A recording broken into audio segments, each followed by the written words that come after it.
Bonjour les amis et bienvenue dans cette vidéo de débrief du match nul entre l'Olympique Lyonnais et le FC Lorient. Alors un résultat évidemment qui ne nous satisfait pas du tout et puis qui en plus nous empêche de profiter des faux pas de certaines équipes qui sont placées plus haut que nous dans le championnat et qui, du fait de la très bonne série de Reims, nous fait même reculer d'un cran puisque nous voilà 10e du championnat. Alors dans la vidéo, je vais revenir sur le match, sur les statistiques, sur les interventions qui peuvent peut-être stupéfier certains supporters de Laurent Blanc. Mais le problème, et ça ne va pas me faire avoir beaucoup d'amis en disant cela, c'est que globalement, je suis d'accord avec lui.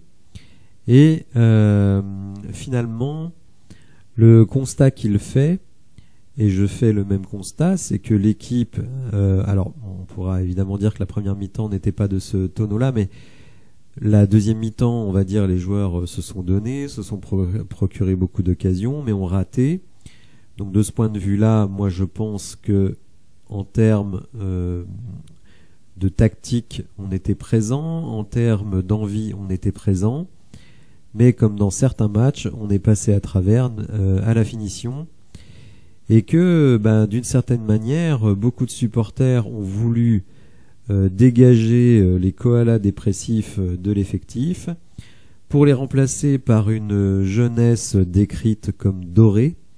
Seulement, je pense que beaucoup se mettent le doigt dans l'œil quand ils pensent que nos jeunes sont des cracks, parce que ce ne sont pas des cracks, ce sont pour certains des bons petits joueurs, des joueurs de complément de Ligue 1, et d'une certaine manière, beaucoup compensent par une énergie, mais en tout cas le talent, il n'est pas tellement présent. Et je dirais que le joueur considéré comme le plus talentueux, lui, à l'inverse, ne donne pas beaucoup d'énergie. Donc en fait, on a un effectif qui globalement, on va dire, fait ce qu'il peut, mais à l'impossible, nul n'est tenu. Et je crois qu'il faut accepter le fait que les joueurs que l'on a sur le terrain, ils sont irréprochables dans l'envie, dans la détermination, même dans, je dirais, l'application des consignes, parce que moi j'ai trouvé hier une équipe quand même très appliquée. Mais à un moment donné, vous êtes rattrapé par la médiocrité, par l'aspect, le niveau moyen qui est le vôtre, et nous avons une équipe moyenne. D'ailleurs, on est 10e du championnat. On fait 0-0 face au 9e du championnat. Donc de ce point de vue-là, on est moyen et en fait on a des joueurs moyens. Je crois que maintenant on ne peut pas se voiler la face. Alors oui, peut-être qu'avec Lacazette de retour, peut-être qu'avec Malo Gusto dans l'aile, on sera un peu moins moyen, mais malgré tout, globalement, on reste très moyen. Alors le match en lui-même, quand on le voit sur l'attaque momentum, il était largement dominé par l'Olympique Lyonnais.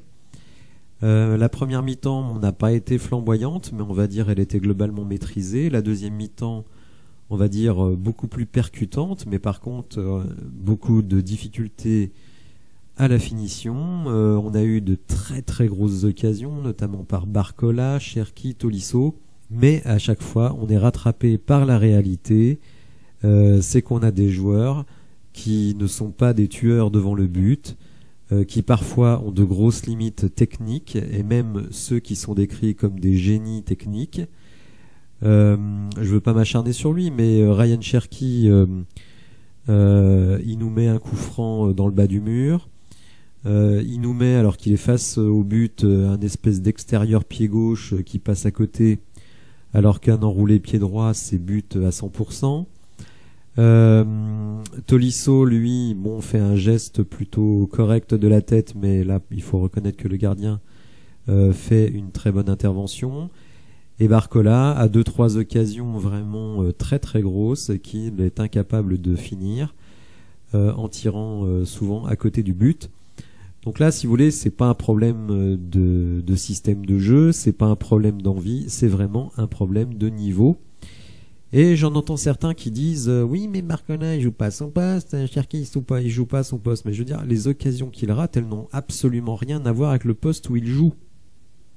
Donc on arrête de me sortir cette excuse à 2 balles, c'est une excuse à 2 balles. Pareil, j'en entends certains qui disent ouais, mais les changements ils sont pourris. Moussa Dembélé, il doit pas rentrer. Aouar il doit pas rentrer. Il faut foutre Elarouche.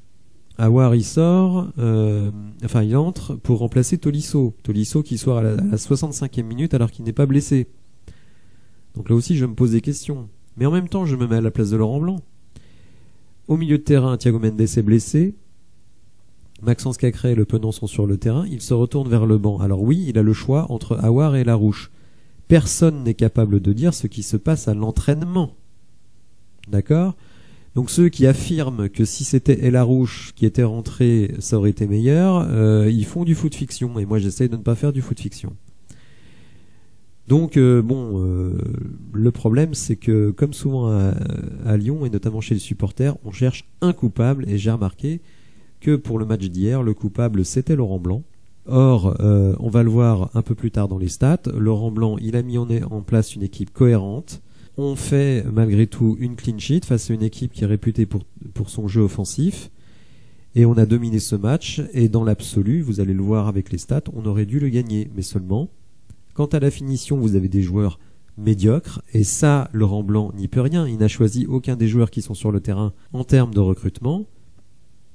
Donc moi je vois pas du tout ce qu'on peut lui reprocher. C'est vrai que la première mi-temps n'était pas bonne, mais il y a une réaction en deuxième mi-temps. Ce match était gagnable, mais seulement si vos joueurs ne mettent pas au fond, et même Guardiola, il pourra pas faire d'un âne un cheval de course. Donc regardez la réalité de la qualité de nos joueurs et n'attendez pas grand-chose. La seule chose qu'on peut espérer pour la demi-finale de Coupe de France, c'est le retour de Gusto et de Lacazette qui immédiatement, évidemment, apporte davantage de danger, ce qui, de toute façon, ne nous garantit pas une victoire. Alors si on rentre dans les stats, on le voit ici, 2,26 XG pour l'Olympique Lyonnais, 1 pour Lorient. 17 tirs, dont 5 cadrés, 7 non cadrés. Là aussi, on va pas me dire que c'est de la faute de Laurent Blanc. Donc, moi je suis désolé, mais 2,26 XG, vous marquez pas. Expliquez-moi en quoi l'entraîneur y est pour quoi que ce soit dans cette situation. Arrêtons d'attaquer Laurent Blanc sur ce sujet. Lui, il met en place une équipe. Il a remis l'équipe sur pied sur le plan physique. Mais si les mecs sont pas capables de foutre une balle au fond, c'est vraiment pas de sa faute. D'ailleurs, on va remarquer que ce 2,3 XG, c'est la 7e meilleure prestation de l'équipe cette saison. Et j'ai mis en gras 3 matchs où on a plus de 2,3 XG. Donc hier contre Lorient, un petit peu plus tôt contre Brest et contre Strasbourg. Et donc avec un cumul de plus de 7 XG, quasiment 8 XG, on a mis un but dans ces 3 matchs. Mais ça, c'est pas l'entraîneur. Donc arrêtons les conneries. D'ailleurs, dans ce match-là, c'est un penalty d'Alexandre Lacazette. Mais sinon, dans le jeu, on a 3 matchs où on archi-domine, on se procure énormément d'occasions et on n'a pas foutu de marquer un but. Alors Laurent Blanc a interrogé, et c'est peut-être ce qui va faire un petit peu réagir, mais je ne vois absolument pas ce qu'on peut reprocher à cette déclaration. Il dit « Je pense qu'il y a des joueurs qui découvrent la première division, d'autres qui découvrent tout simplement un groupe professionnel. On est très content d'eux, ils travaillent bien, ils donnent tout. Mais quand tu as des objectifs très élevés comme l'OL, est-ce que tu es en adéquation avec ton effectif? Il faut se poser la question. À la fin de la saison, il y aura une réflexion à faire autour de ça. » Vous avez peut-être noté que dans des vidéos précédentes, j'ai dit que selon moi, si Laurent Blanc constatait que le mercato n'est pas à la hauteur pour pouvoir atteindre des objectifs élevés, moi je pense qu'il va partir et je pense qu'il aura raison. À aucun moment vous n'atteindrez des objectifs avec une équipe de gamins. Regardez dans toute l'Europe et dans toute l'histoire, à part l'Ajax qui fait demi-finale de Ligue des Champions avec une génération extraordinaire et d'une certaine manière un petit peu l'Olympique Lyonnais avec la génération Tolisso, Lacazette, Umtiti, etc. Donc des générations dorées, on va dire ponctuelles. Vous n'allez nulle part avec des jeunes joueurs. Donc Laurent Blanc il dit on a fait le choix de mettre des jeunes, ils se donnent à fond, ils travaillent bien, mais, et c'est le titre de ma vidéo, ils sont appliqués, mais ils sont limités. Et ceux qui ne comprennent pas ça vont au-delà de désillusions cette saison. C'est pour ça que moi, je ne considère pas du tout que la demi-finale à Nantes est gagnée d'avance et que on va finir finalement beaucoup plus haut dans le classement, tout simplement parce que l'entraîneur, sa responsabilité, c'est de mettre en place un effectif et une tactique cohérente. Donc aussi d'avoir des joueurs qui sont en forme physique, et ça je pense que c'est le cas. Mais après, le niveau de ces joueurs, il peut évidemment les faire progresser, mais c'est pas en 6 mois qu'il va faire ça. Donc voilà, moi je ne suis pas choqué, et d'ailleurs Laurent Blanc a par ailleurs dit qu'il était satisfait du match. Alors évidemment, ça aussi, ça va faire jaser, mais si vous vous mettez du point de vue du coach, lui il estime, et là aussi je pense qu'il a raison, qu'avec l'effectif qu'il a, il a mis la meilleure équipe sur le terrain, le meilleur dispositif tactique, on s'est créé énormément d'occasions, mais on ne les met pas dedans. Donc lui est un pragmatique, il fait avec l'effectif qu'on lui donne, et je trouve qu'avec l'effectif qu'on lui donne, il a fait le maximum, mais seulement, comme je le disais un peu plus tôt, à un moment donné, on est rattrapé par la réalité, et la réalité de notre équipe, c'est qu'on a des joueurs moyens, médiocres, et que si l'été prochain, on ne met pas la main à la poche et qu'on n'a pas de bonnes idées pour aller vraiment nettement améliorer le recrutement, on ne s'en sortira pas, ça c'est certain. Alors est-ce qu'il est encore pertinent de regarder le classement, Bon, ça devient un peu compliqué, Maintenant, donc nous sommes 10e du championnat. Le grand paradoxe, c'est que malgré notre match nul, finalement, on a récupéré 1 point sur Rennes. Donc ça, c'est un petit peu l'aspect ironique de la situation. Et si on regarde d'un point de vue purement comptable, finalement, on n'est qu'à 7 points de la 5e place. Attention, je ne dis pas que c'est un objectif réaliste, vu notre niveau et le fait qu'on n'est pas capable de battre Lorient. Mais je veux dire, mathématiquement, ce n'est pas mort. Bon, la 4e place, elle est morte, mais la 5e place, mathématiquement, n'est pas morte. Après, il faut regarder la réalité en face, et toutes les équipes qui sont devant nous, on va les jouer maintenant.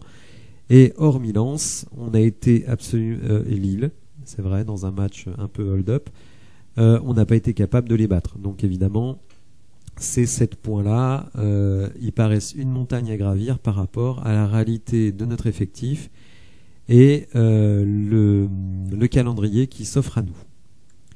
Voilà, j'espère que vous avez apprécié la vidéo. Si c'est le cas, n'hésitez pas à la liker, à vous abonner à la chaîne, et je vous dis à bientôt pour de nouvelles infos. Merci, au revoir.